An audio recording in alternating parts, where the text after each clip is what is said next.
Okay, this is our second IEPPV live episode. If you have joined us live from the last one, you realize that there has only been a 2-week gap. That is because the beginning of the year is quite challenging for us, and we had a bunch of things to push around. So what we're going to be doing from here on out is we'll give ourselves and our guests a little bit of a gap, probably 30 days between our next one. So that'll be nice for us. Pete and I were a little taken back. We're like, it's so soon. But it's always going to be on the, the second Tuesday of the month? Is that what we're doing here?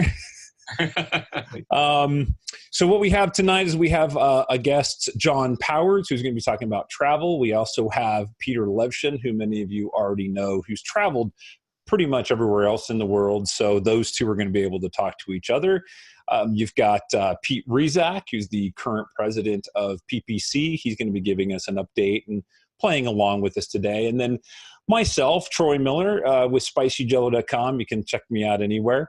With Pete Rezac, they can check you out at PeteRezacPhotography.com, or they can just go to Instagram what do we got here? P. Rezac. Rezac, yeah. Pretty easy. Yeah, pretty easy. And John Powers, I kind of like what you've got. You've got applesaucephotography.zenfolio.com.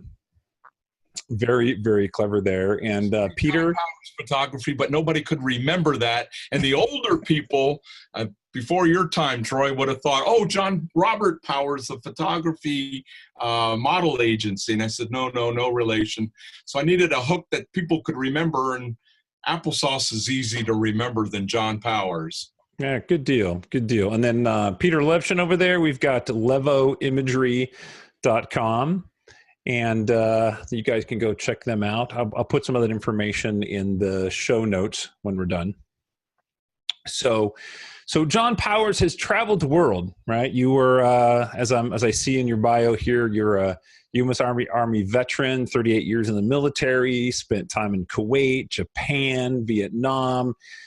You've been all over, and so that's sort of what we're going to hear about today. What I do want to show, which I think is pretty cool here. Let me jump in here and get to an image of John's. So this is one of your images. And I think Peter already mentioned that he knows where this is. Yep. Right. So this is the kind of stuff you're going to be talking about, right? This is what you're going to be sharing with us. Sure. Perfect.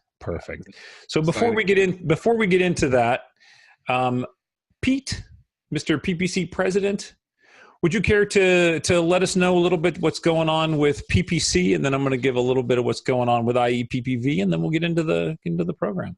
Perfect. Well, we've got our image competition dates set up for this fall. It's going to be up in the Sacramento area this year, October 11th. It's Friday, and we have got a venue secured on that. Jim Trapp has worked on that, so I don't remember the exact name of it, but he has located an area in Sacramento for us to have that. So we're excited to have that on the dates, and we'll start to see information come out on that. And your Rebecca Lee from IEPPV, we're thrilled to have her as the chairperson again this year for our image comp. That's kind of about what I've got from the last 2 weeks of seeing you. So we've got that nailed down. What is the PPC website if somebody wants to go check out more of that stuff? I think currently we're ppconline.com, but we are working on some things on that. But I believe that is the current website. Okay, very good, very good. And then at IEPPV, for those of you who are joining us from there, we have coming up on February 20th, we're going to have our model shoot at our regular location at the Spaghetti Factory. And we're going to be bringing in a bunch of the models. Hopefully we can get a couple Wasteland models, but we never know. So it's going to be myself, Freddie Sedano, and Nick S. Smith. We're going to talk about different lighting situations. We're going to talk a little bit about video. Freddie's going to show how to do an interview in a live, noisy environment. That's going to be kind of cool. You guys can all do that as well. So if you have any questions, go to IEPPV.com and check that out. New news today, for those of you who went to F64 Live last year, I have just booked the venue. So August 17th is when that's going to be happening. And there's no information on the website at all. I mean, literally, I booked it like 4 hours ago. So don't go looking for too much. All right. I think that's it for some of the announcements. So, John, are you ready? Sure. Yeah, Ready let's. anytime. We're gonna jump right in with you. All right.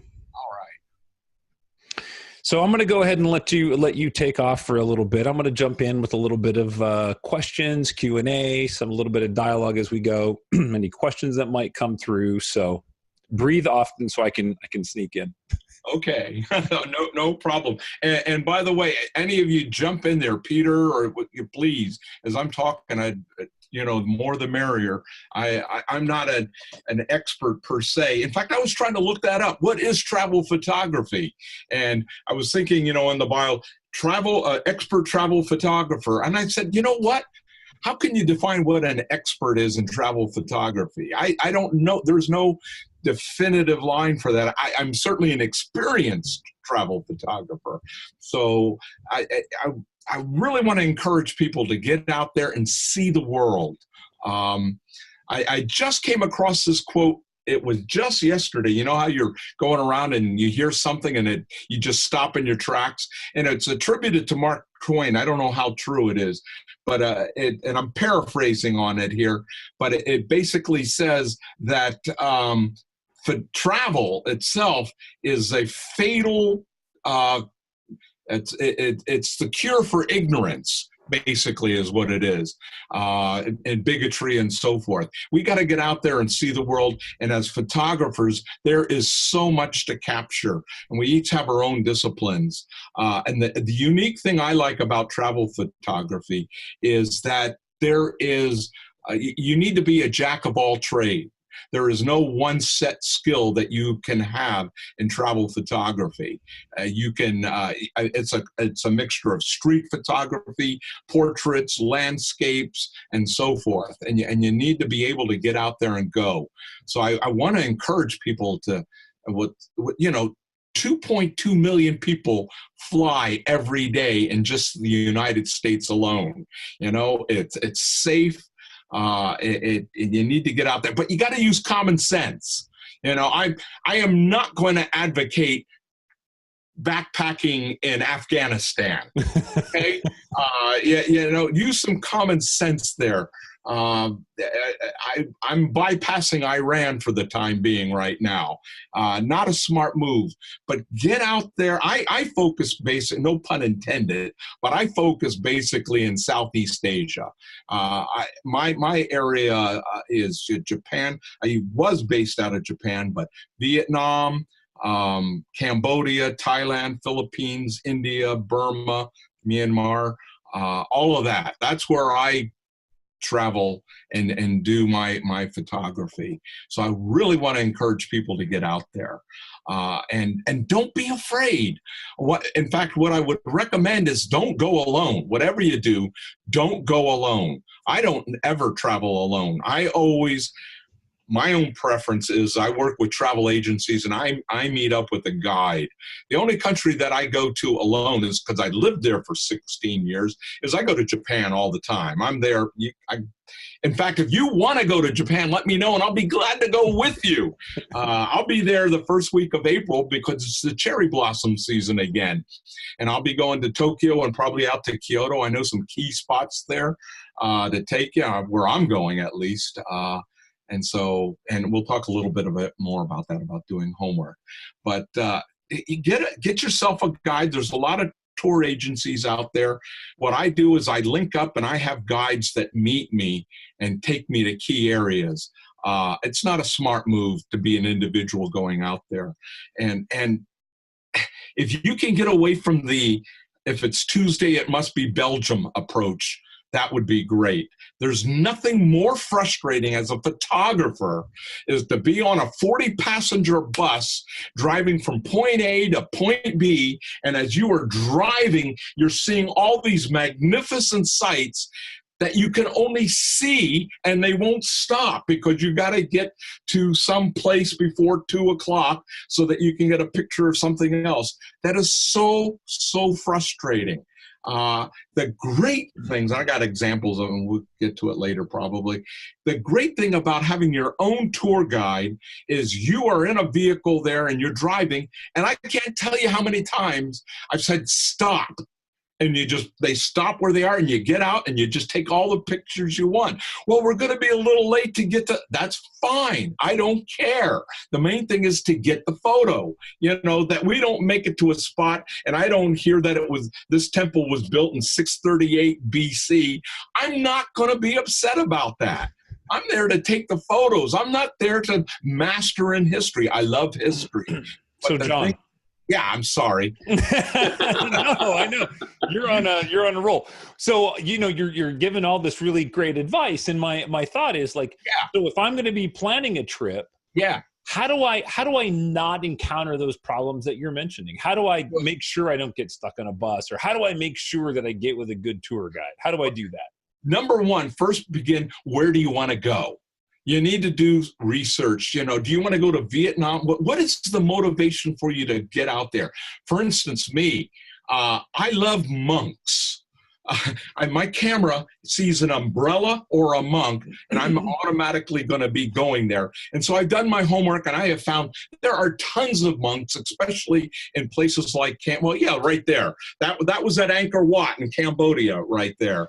Right. So I have a question about this. I looked at this image and I wondered. I mean, it's an amazing image, and I think what's wonderful about it is the good use of composition and all those kind of things. That there's several of us that do image critique on a regular basis, and I think that no matter where you go, your ability to be able to see the scene is really important and know how to approach.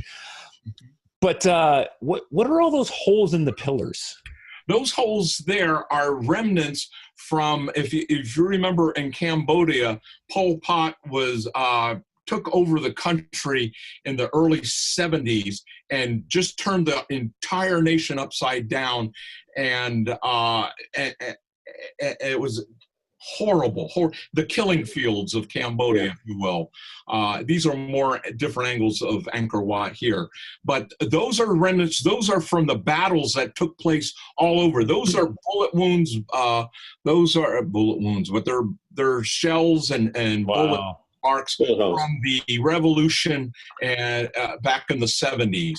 And you will see them all over. I don't know if you've seen the movie The Killing Fields and so forth, but that graphically goes into how the people were, the leaders, the scientists, and so forth were executed, and a lot of them were trying to escape, and they held up in places. They thought they could be safe in religious temples, but as you can see, they just attacked anywhere and decimated the nation. So how do you approach a shot like this? I mean, you're walking around, I'm assuming that you're in some area, they're sitting there. I mean, is it okay for you just to photograph whoever you want, or is this taken from a distance, or how does that work? How do you get a shot like this? For me, most of my shots are with my 70 to 200. I'm always at a distance back, giving people that space of respect, if you will.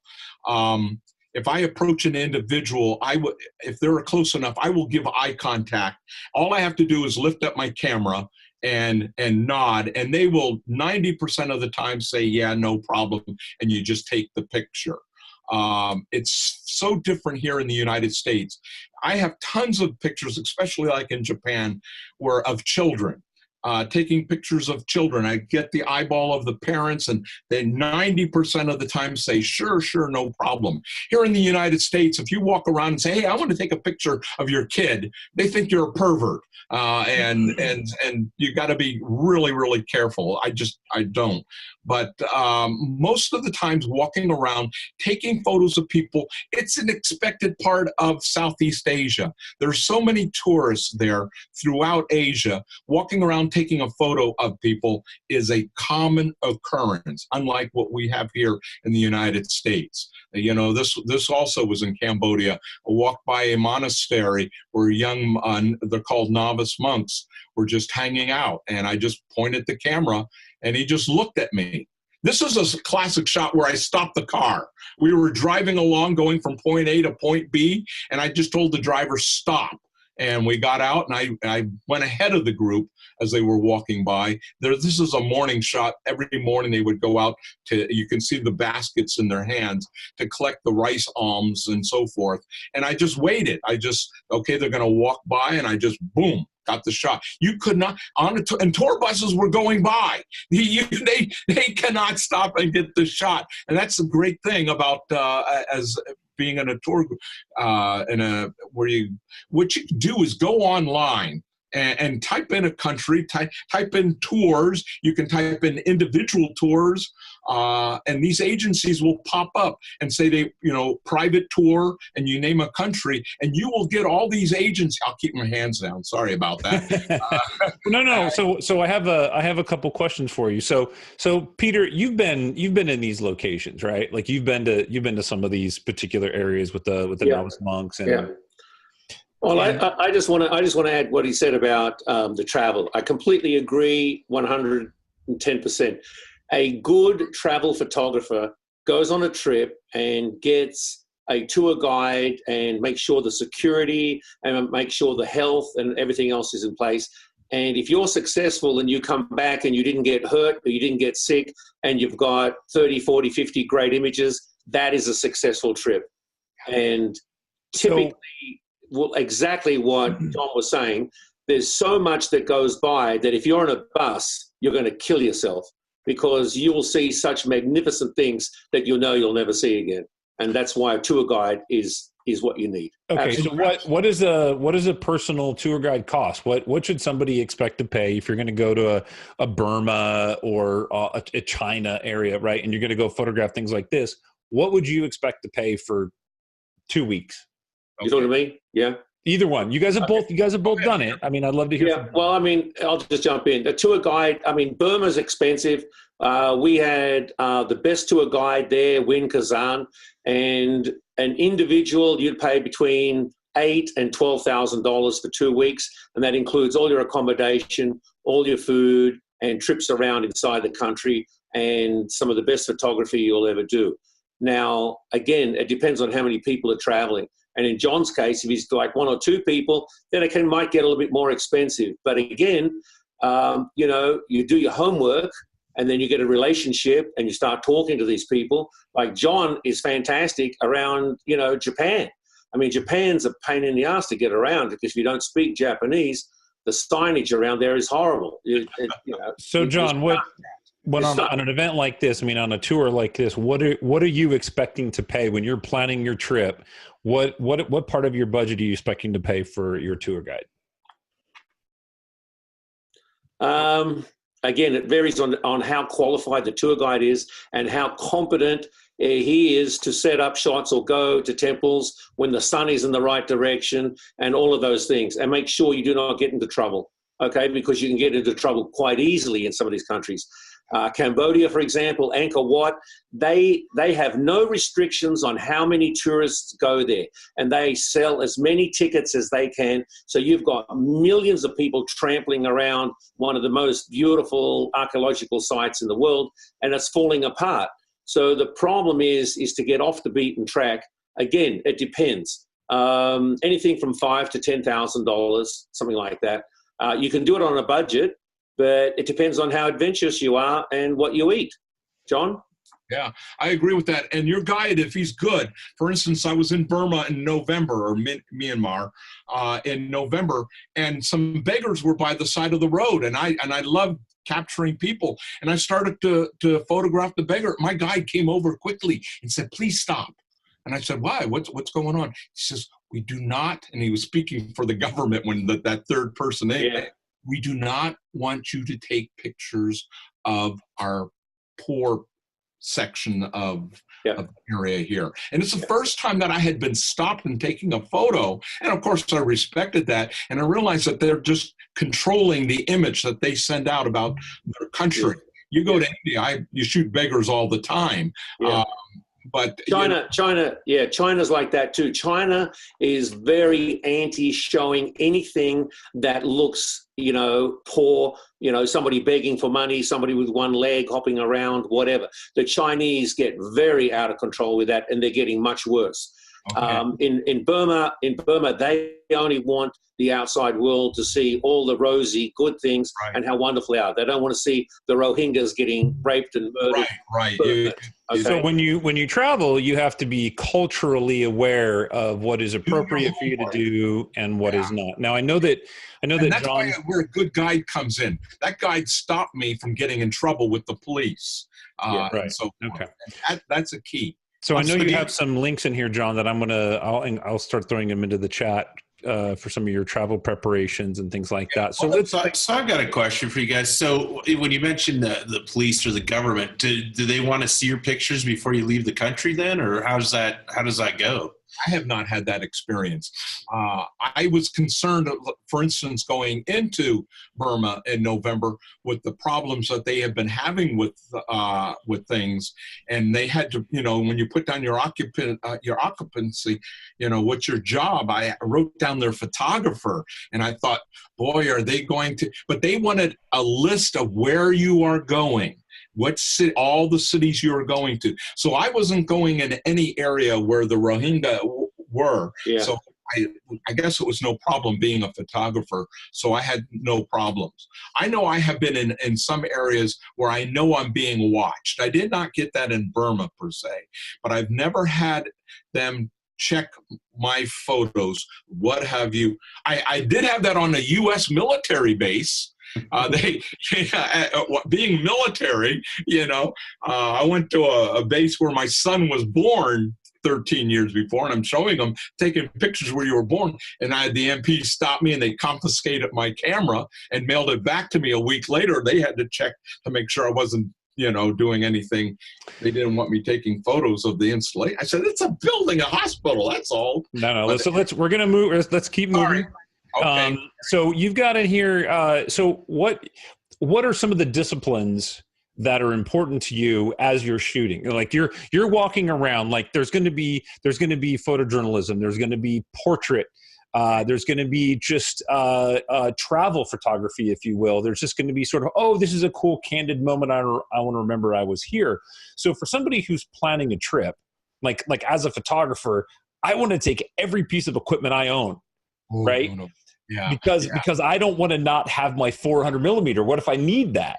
Yeah, I flew. So the question is, and I met a couple of other photographers there for a workshop, and there was this one guy, God bless him, he had his camera bag, he had a foot locker that he was dragging himself with video cameras and all that, and lights and all of that. And we were going from point to point to point. And it was cumbersome. It was difficult. My policy is go light.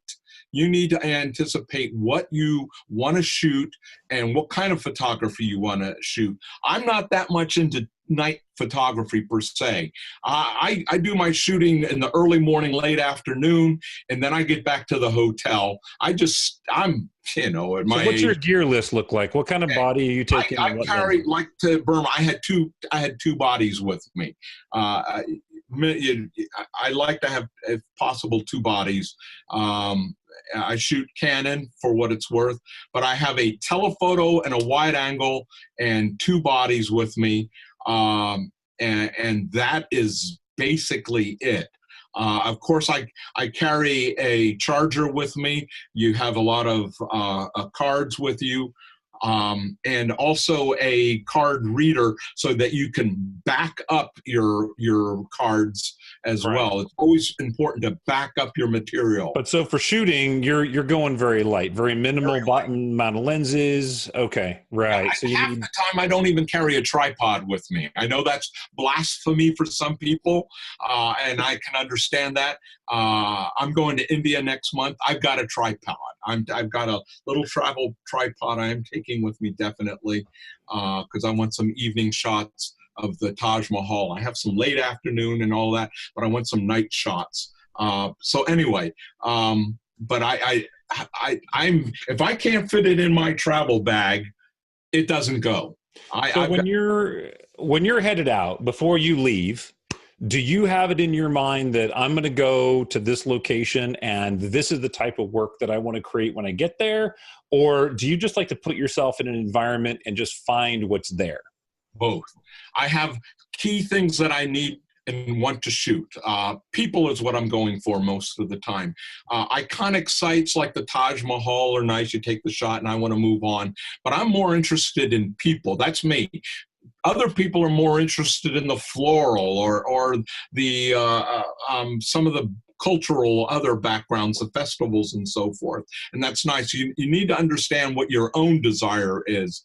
If you're going for the first time to a country, sure, get the key shots, you know, get the picture of the Taj Mahal, get the picture of Mount Fuji in Japan and that kind of the giant Buddha and that kind of stuff.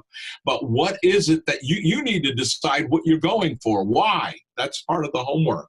And then you need to make sure that you're going to get to those times at the right time. I'm going to shoot. My thing is I'm going to India next month. And then I was coming back and I said, wait a minute.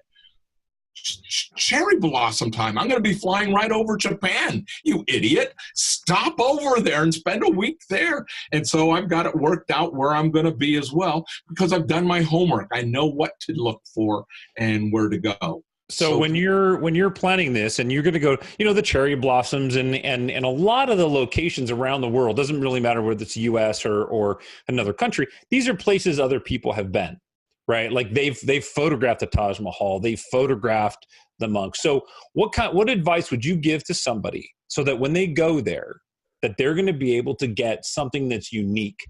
You know, it's nice to go to somebody else's tripod holes. But how do you make that shot unique for you? Start there. Get that shot out of the way because it'll hang over you. Do your homework. Now that we have the internet, you can go Google an image and you get on Google a bunch of different photos of that same. Let's just take the Taj Mahal. You can take the standard shot, but then start walking around. When I was at the Taj Mahal the last time, I was amazed as you walked around it through different arches, different things. There were different views that you never see before. Explore. The serendipitous moments are sometimes the best. Get the shots, do your homework on what you want to do. You can get on the internet and see photos all the time. When I'm out shooting, one of the things that I do is I know where I want to shoot from, but then I look at other people shooting. And I'm looking for that individual off by himself. I am always looking to see where lenses are pointed because some people are finding things that you never seen before. It's so neat to go on a shoot with 6 other people and you go to one location and then you go back and you all share the photos and everybody's got a different person. I didn't see that. Watch photographers. So does the tour guide often help you find those good locations? Some individual tour guides, they've been there 1,000 times and they'll say, here's the shot that you really want. I had that in this last trip I was at. He took me right to a spot and he says, this is what you want. And sure enough, there was the temple and it was reflected in this pool of water. I would not have seen. That's nice. And got the shot. And I said, thank you. And I took it. But then I went off by myself. And I like to explore different angles and so forth. Get the standard shot and then watch what other people are shooting and then wander off by yourself. And that's a great thing. If you're in a tour group, you've got to stay with the group. And if you wander off, you got to make sure to get back. When you are with a tour guide by yourself, you can, every time I'm saying, I'm going over here. And they'll follow you and so forth. And let's shift gears a little bit and let's look at some of your images. Oh, okay. Yep. Yeah. Let's, I know that you've got, some there queued up and, you can go ahead and share your screen and let's go through a handful of those. All right. I know, we've got some questions over here. So as you're doing that, Stan is asking about drones in other countries. I know that I did some research for Peter and every country has their own rules. So there's actually, I don't have the website in hand, but you can do some research and there's rules. When Peter went to Papua New Guinea, you could fly it on one side, but you couldn't fly it on the other side of the island, so. Okay. In my experience, I'm seeing more and more signs now that say no drones, no drones. I've been surprised about that. As I move around, they are becoming proactive, but in the negative sense and so I don't, and for me, a drone is very difficult. It's bulky. It's more stuff to carry than I want. I'm a minimalist. If I can't hand carry it with me through the airport, I'm not taking it with me. So drones are not an issue with me. It's very frustrating. What was it? Last summer, I was in Kyoto for the largest festival in Japan. Japan has 300,000 festivals a year.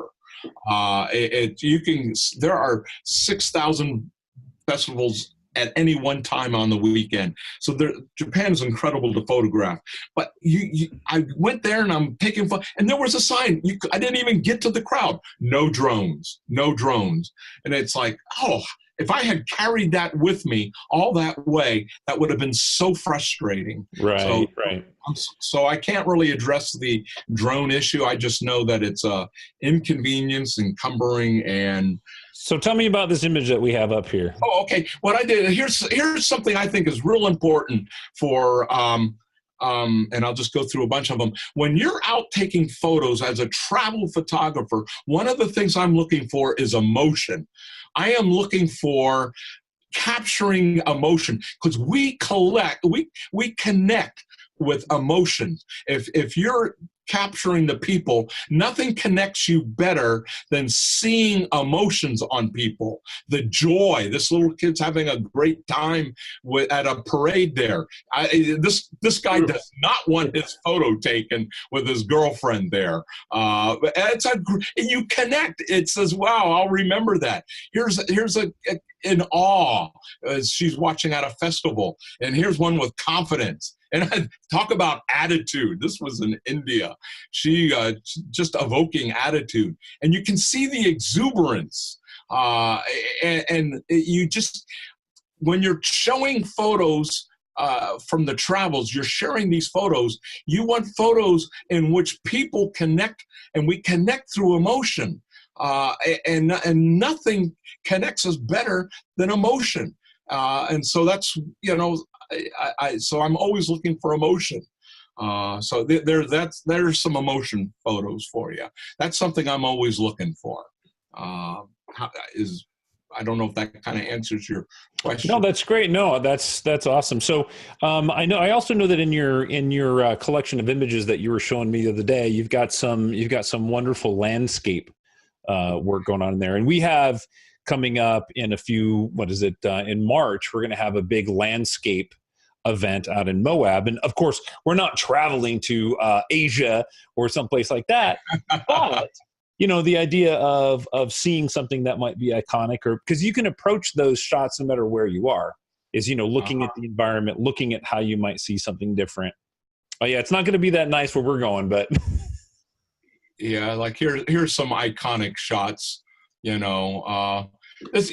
the standard, get your standard Taj Mahal shot. And don't you have reservations to go there now, or hasn't it been blocked somehow? To Taj Mahal to photograph there? I thought it's been limited. No. I'm going next month. I'll be in Agra next month, and on a workshop there with 8 other photographers. And oh, cool. So, hey Troy, can I jump in for a sec? John. Yeah. I shoot Sony, okay, and one of the things that's always annoyed me is when you go to these iconic, buildings and places, all the people that you have to deal with. Yeah. I've been using the Sony mirrorless, and they have an app that they have where it takes 256 photos, puts them all together, and anything that moves gets deleted. Oh, yeah. Works extremely well, but you have to have a little bit of patience, and it takes a little bit to work with. Right. But for things like this, especially with, the previous shot that you had, you can remove those people in Photoshop, but it's a lot of work, enormous amount of work. And to have all the people that move deleted is fabulous. Fabulous. I know that in Elements, they have an app that works on that as well. I don't have that, obviously. And that would be a nice feature. Yeah. I'm moving around so much that I don't know if I can stay still that long. Here's like, for instance, here's the iconic shot of the Taj Mahal. Here's walking around. Here's another kind of interesting view. But my favorite shot at the Taj Mahal was this one.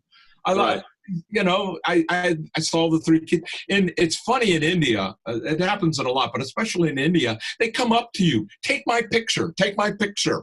Okay, I take the picture, and then they walk away. They don't want to see it on the viewfinder. Some of them do, and so forth. They just, hey, take my picture. And these three boys walked up and said, take my picture. And I said, okay. And then before I even snapped, the middle guy grabbed his two buddies, and, you know, here we are. And that's a candid shot there, and I loved it. I loved it. So, John, you go out there, and let's leave that image up there for just a second. So you go out and you shoot. Oh, no, go back to your landscape. That was the horizontal. Okay, go back there. Go back to it there. Yeah, that's fine. So what does your workflow process look like? So you come back, you got all your data, you're sitting at your desk, you've uploaded everything. What software are you using? And why are you using that? So what's your workflow look like? Yeah, okay, Photoshop is what I use. That's the only thing that I use. And the first thing that I do, actually the photos actually go into iPhoto on my Mac here, because a big screen and so forth. First thing I do is I weed out all the obvious deletes. I don't delete anything in the camera when I'm out in the field. I have learned the hard way. I'll look at an image on the back of my camera and that's a terrible picture. And I don't get around to it. And I get home and I says, oh yeah, I was going to delete that. And it pops up and it's a totally different look. So I don't delete anything till I get home. First thing I do is I go through and I just delete all the obvious ones. So I get all of those out of the way. And then I just go through and it's very subjective. Okay, I like this, I like that, and I just put them into a folder, and I then determine which ones I'm going to work on. Again, it's subjective. Somehow I lost that. Sorry. No, I turned it off. Yeah. Okay. Yeah. So we can see you talking. Oh yeah, you're not missing anything. So, but yeah, I delete, get rid of all of those. Then I just pick out the ones that really pop. You know, I'll have 1,000 images and I'll wind up, usually it's about a 10%, and I'll work on 100 of them. And then out of that 100, then I'll come down to a good 20, 30 that really stand out. Okay, I got it. So I guess this is more of a photographic ethical question, if you will. Do you feel that it's appropriate to add or subtract items within your image? I mean, are you okay with dropping those clouds in or taking those clouds out? Photojournalism almost. I'll go in there and I'll enhance the photo. I'll take out things if there's too many people in this so forth, but I won't add anything to it, because a lot of the shots like this at Angkor Wat, this is an iconic scene. If I was to add something, it would be, that's just. I mean, if there were no clouds in this scene, would you be okay adding those clouds? Would that bother you? No, I don't do that. I don't have a problem with that. I just don't do that myself. Well, the lake, Troy, the lake is full of trash. Okay, there's empty bottles, plastic, everything floating around in this lake, right? Because they throw everything in there. So one of the things you have to do is delete all the crap in the lake. You're right. I probably did that on this. Took quite a while. But I probably went in there and I will take out papers. You're absolutely right. Okay. You take out things that just don't really belong there. But I won't change the structure itself. Oh no, but I mean, adding clouds or cleaning that stuff up. I don't have a problem with that myself. I just don't do it personally. Right. So we had a question about, do you have any tips? And this can be for John. I'd like to hear from you first, if you will, and then Peter. But when you're approaching people, and obviously these people are walking, I couldn't find very quickly somebody that you would approach. But if you were to approach somebody and you want to photograph them, there's a language barrier. So how do you overcome that language barrier? I mean, do you, like you said, you just lift the camera up, and if they give you a no? And as I say, 90% of my shots are with that 70-200. It's a long, and I have the lens hood on it as well. I stand out very conspicuously as a professional photographer. So when I have the camera and I point it at them and I look at them, they will through body language, it will be yes or no, or in some countries, it's an automatically, okay, $1 American, please. and so, but it's communicated through the eyes and through the gesture of the camera. And it's never been an issue. So Peter, for you, this is I had to bring this up because this is one of my favorite images of Peter's. I'll let him explain it. This isn't mine here. Brief detail, but Peter, is that true? I mean, how do you approach people on the street? Because I know you like to do that too. Well, the thing is, you have to be very, very careful, and you have to be very, very sensitive, depending on where you are, obviously. And if you use really good, gracious behavior and smile and become very non-threatening and playful and hand the kids a little candy or a little something or whatever, I object to the, pay for the photos. That's annoying to me. Taking pictures of monks in Thailand is almost impossible. They do not want you taking their photo. They will run away. But in Burma and Cambodia and other places, if you approach them respectfully, and if they say no, you just walk away. But most of the time, they will absolutely pose for you, hang out, whatever. And I think it comes down to attitude. If you show a very good attitude and respect, then I think you can get almost anything you want. People are happy to oblige. So, I can't tell you how much my smile, I don't mean to boast, but my smile has gotten me through so many doors. They can sense happiness, respect, and that's a key, Peter. You're right. That respect. You walk in there, and if you just walk in and just start shooting, there's an automatic door closing right there. And the Japanese tourists not Japanese photographers and Chinese photographers are the worst on the world. They think that everybody owes them, and they will go in and bully their way around. Now, this photo, for example, the guy's taking a pee in the corner. Okay, it's a hairdressing place. And after I took the photo, I said what I did, and I said it was all right. They just started laughing because the guy taking a pee in the corner, it was just, what are you going to do? You have to go, you have to go. That's just one of my favorite photos. That's in Yangon, on the back streets of Yangon. So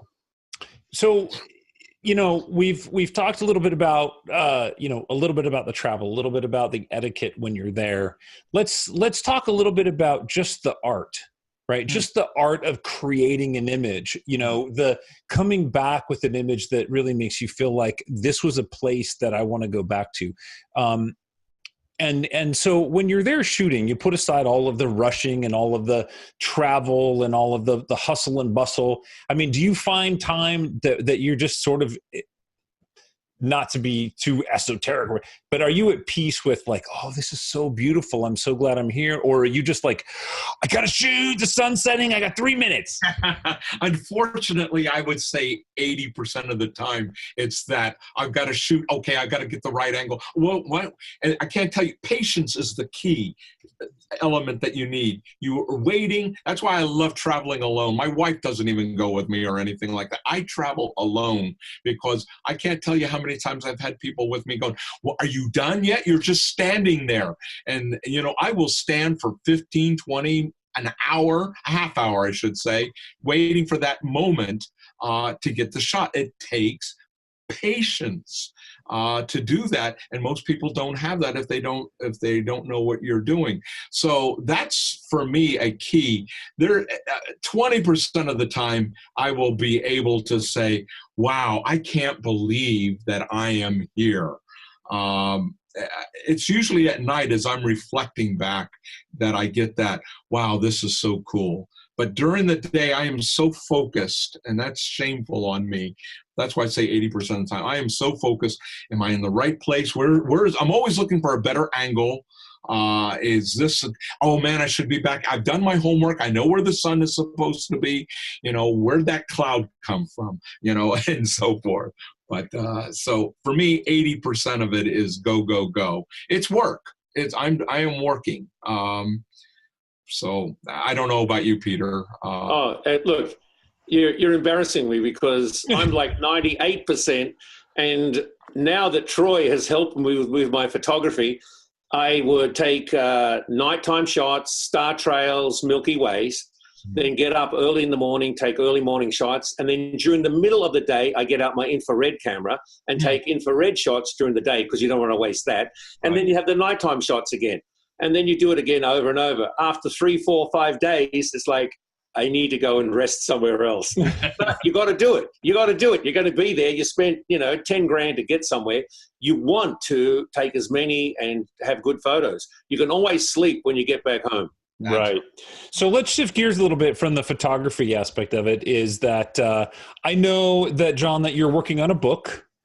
Yes. Right. You're working on your first book. Could you tell us a little bit about that journey? I realize that there's a lot of work that goes into that, and Peter just happens to be an expert on creating books. But I mean, from the layman's point of view, there's a lot of us that create art. We create things, and man, we would sure love to have our own book, right? Like, so tell me a little bit about what that journey is like, and if there's any tips you could offer the people out there. Part of, for me, is luck. You get out and you share your images as often as possible. I have my images on my iPad and so forth. And the key is networking. It is connecting with people, because although you may not know somebody in the publishing world, if you know somebody who knows somebody that is in the publishing world. And for me, PPA was the way that this worked. I was in Nashville last year sharing my images with somebody, and they said, "Oh, these are fantastic. Are you thinking of publishing?" I said, "Yeah, I'd like it." I said, "Let me show these images. I know somebody that might be interested." They looked at it and they said, "You know what? I know a publisher." This is it showed a person who showed a person who showed a person, and that person said, "Yeah, we would like to publish your work." And so I thought they were going to publish, and they wanted my book on Japan. And they said, "We love your style and all that, but what do you have on Vietnam?" Well, I do have images on that. And you need to be able to respond immediately. That's what building up a portfolio is. I've got literally 100, 200 quality photos of any of those countries that I can produce at any moment's time. And they wanted to say, "Can you share 150 images of Vietnam this week?" Yes, I can. And I sent those off, and they said, "This is what we want." So we've been working on it for the last 6, 8 months. The book comes out in May. And it's a simple little book, but it's going through Vietnam from the north up by China down, and just coming all the way down, images all the way down. And I'm just sharing the images, and I just share a little bit from a photographer's perspective of what lens I used and so forth, and what I was thinking, where the sun is and that kind of stuff. Oh, very good. Very good. So if you could go to any other location, now you said, Japan is your favorite place, but we're going to take Japan out of it. Okay. Cause that was your favorite. Like where would you go if you could just be there? If you could walk out your door and I love photographing sunsets here, or I love top 3 places that you would go. Cause somebody right now is thinking like, I'm going to go travel. I don't know where to go. Where I'm going next month, India. India. It is a poor, desolate, desperate country, heartbreaking, but the images there are incredible. You can travel. I have only been through the northern areas, from Varanasi through Jaipur and Agra to New Delhi and so forth. But everywhere you turn, the colors, the vibrant colors of the clothing and the people are amazing. Varanasi is my favorite city on the Ganges there, but do not go in the water. It's a whole nother story there. But, you need to go, but you need to be prepared. I just saw my doctor today. I got my malaria pills and I got my typhoid pills, and I'm good to go. Oh, jeez. You do your homework. for any place that you're going to go, especially if you've never been there before. But India would be the top of definitely. So we have a question that's been posted by Frederick Friend Johnson, and he asks, do you research the areas you're visiting and then arrive with a definite shoot list, or do you allow serendipity to just kind of take over? Both. You got to have both. If you just stay to your list, you're going to miss so much that was unexpected. But have some key things in each area. Just don't show up to an area and say, well, what do you got here? Because you will miss so much. Do your homework. We're in this age of the 21st century with the internet, you just Google in any item and they will have photos and information. You don't need to know that this temple was constructed in 23 AD and that this king lived there and so forth. Yeah, these were shot in Varanasi right here. It says there in the corner of Varanasi. I figured I would show some of your India while you're telling your story. Yeah. I mean, why not? Why not? We you have the technology. Yeah, it's just the vibrancy there in Jaipur there. It's just this is a come hither. I love this shot here. I took this one. You think she's being very quiet. She was actually very shy and said, do you want to take my picture? Click, and I took it like that and caught her. It looks like it's like I call it come hither, and you never know what you're going to get. So there's just so much photograph there. Oh, that's fantastic. Yeah. I'll be going back. Agra is where the Taj Mahal is. People think, that you can see the Taj Mahal. This is at the Taj Mahal, but you never see this. There's so much to see in there. How long are you going to spend in India, John? Just 2 weeks. 2 weeks, okay. I'm on a workshop. This time, before I went with another guy, a school teacher, and I, we had our guide, and he took us to these spots. But this time I'm going with a workshop, and there's 6 other photographers being led by a photographer, and he has hired models and so forth to shoot and all that kind of stuff. So I'm excited. We're going to the Holi Festival. Which I'm really excited about. I have not been to the Holi Festival, which is so colorful. It gets very messy. Yeah, we've been, excuse me, let me get a drink. You need a lot of stuff to cover all your camera equipment up, and make sure you wear wraparound glasses for your glasses, because if you get that paint in your eyes, it stings like hell. It's horrible. It's horrible. I've got clothes that are going to be thrown away afterwards. And that kind of stuff. And then we've got, through Think Tank, we have covers for the camera with the plastic so you can see, but keep it all protected. Because with all that dye that's going on and everything, it's going to be horrible. But the images should be fabulous. Good. So I'm sorry, Troy, but yes, India, number 1. No question about the original question. No, that's great. That's great. Hey, so John, sorry, Troy. Hey, John, what about the food there? You've got to be so careful with the food. The food can really get you badly in India. Yeah, I have a weak stomach, so and I always ask for the very mild, and it's always occurred. So I stock up on the naan. I didn't realize there were so many different kinds of naan.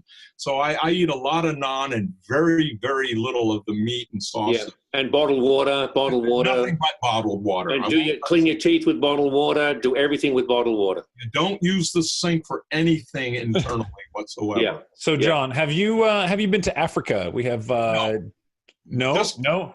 Just Cairo and northern Egypt up there. That's the only part of Africa I have been to. Hey, Troy, John and I are going to go to Africa next year. There you go. You guys have fun. The plains of Serengeti. Yeah, we're going. We'll go with John and take Troy. I recently had a good friend of mine who traveled on her own. She took some tours and she absolutely loved it. Got to go hang out with the gorillas, and I mean, awesome.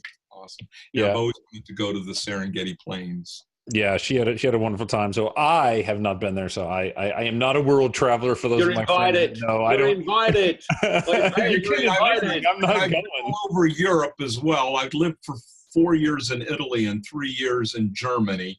So I've traveled extensively through Europe. But I just have an affinity for Southeast Asia, and I just love getting out there, out and away from the tourists. When I go to Thailand, you have to land in Bangkok, and then I get out of there. I go up to Chiang Mai, Chiang Rai, and all of those areas up there, and that's where the real photography is. Well, yeah, like Southeast Asia is much more exciting than Europe. Europe's old, boring, schnitzels and some beer and, old buildings. Who cares? So for somebody who's a new traveler, okay, not me. I'm like even I'm more of a noob, okay. Yeah. But for somebody who's a new traveler that wants to take an experience and go to a country that has a little bit of a culture difference than what they're used to, but has some good photographic opportunities. Where would you? It's a foreign country, but you can understand what they're saying. Where? And then once you get a feel of being in a foreign country, then get out. So where would you go? If somebody had never left the United States and they had no idea about a foreign country, I would recommend something like Great Britain, where it's foreign enough to be different, but you can kind of understand. Their English is different than ours. Watch it there. There's a bread here. Sorry, there you go. Or Australia would be another choice. I haven't been to Australia yet. My wife was there, and she absolutely loved it, but I just haven't made it there. So, England or Australia, I would recommend for a very first time overseas, and you have great trepidation. But once you get there and get out there and see how much fun it is, then I would venture out into other countries, depending on your taste. Like me, and again, Peter, we love Southeast Asia. To us, it's more exciting and different. But somebody who loves Western civilization, as I said, I lived for 4 years in Italy. Oh, the Renaissance. I love the Renaissance. I have spent so much time in Florence and then down to Rome and so forth like that. So much to see, so much to take in. So it depends on your personal tastes. Okay, so there's a lot of places to go where you don't have to go dive deep into Burma exactly. Okay, got it. All right. So I would start with Europe and then go into Asia. We're getting some recommendations in the chat, like Iceland and Ireland. Yeah, Iceland's good. Places like that. Yeah. Pete, you've been quiet through this whole thing, all nice. I mean, have you traveled out of the country? Do you have a favorite destination? Tijuana. That's pretty foreign, yeah.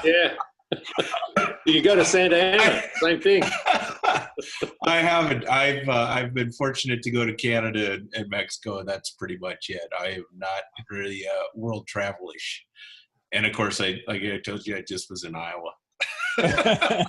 Well, but depends on where you're from. That's very foreign. I mean, I live in Southern California, but I got family that's in the Midwest. They're farmers in Northeast Indiana. So that can be quite foreign for somebody who's not used to going there, Especially in February. Definitely in February. So we're starting to come to the end of the hour. And what I'd like to do is, get a last minute comment. We're going to end with you, John. So Pete, do you have anything that you want to end on? Anything you want to suggestions from the conversations that we've had, or anything? Oh, I think this was just a fantastic and conversation and very intriguing. And seeing the imagery is just phenomenal. I mean, I feel like I've been there. So thank you so much for sharing your experiences and your journeys with us, John. Yes, thank you, John. Peter, I know you've got something bubbling in the back of your mind there. No. I agree with John. I mean, look, the more you travel, the better you become as a person, because you can then relate to what other people around the world think of us as Americans, okay? And also how to be humble with, having a fantastic car and a house, where people live in a little wooden hut and have no house and just have sticks and rocks and no TV and not a cell phone, like the Papuan, headhunter guys. So I recommend people travel as much as you can, be safe, be careful, and travel with friends and people that you like. And I agree with John, if you're a photographer, do not travel with people that think that taking 2 photos and you're moving on is the end. Because when you travel with photographers, you can stand there for 20, 30, 40, 50, an hour, and then everybody's ready, you move on. But travel. Absolutely. Got it. Got it. John, any final thoughts where we could find your book maybe when it's released? It's on pre-sale now on Amazon.com. Just type in Vietnam Today Powers. There's another book with that, but just put my last name in there, Powers, and it'll pop up. But that's enough on that. I opened up with a quote from Mark Twain. Let me close with a quote from Susan Heller. I love this quote. In preparing for your travels, lay out your clothes, all your clothes, and lay out your money. Take half the clothes and twice the money. That's Perfect. preparing for travel photography.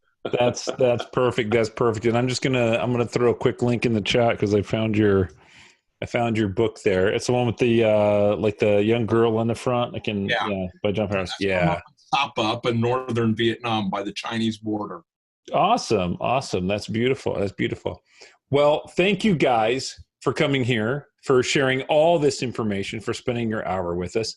Thank you to the guests who have come in to listen to us rant and banter and talk back and forth. This could certainly go on for many hours, but we haven't even touched on things I wanted to talk about. Well, you know what, though? That's great because, we're going to be doing this every month. And as we go forward, there's no reason that we can't have you back, have Peter back. Pete's going to be here because he's so quiet. He just sits there, Take it all in. It's good to be a listener. So we will be adding to this. And for those of you who are listening, again, thank you for being here. If you have suggestions, topics that you would like us to cover, no criticisms. We don't want any negativity, just only positive things. No. Tell me what you need. You can email me at troy@ieppv.com, and we and my board and the panel will sit down and we'll talk about what topics we can best feed you. So again, thank everybody for being here. I'm going to go ahead and stop the recording. Good night. Cheers. Thank you.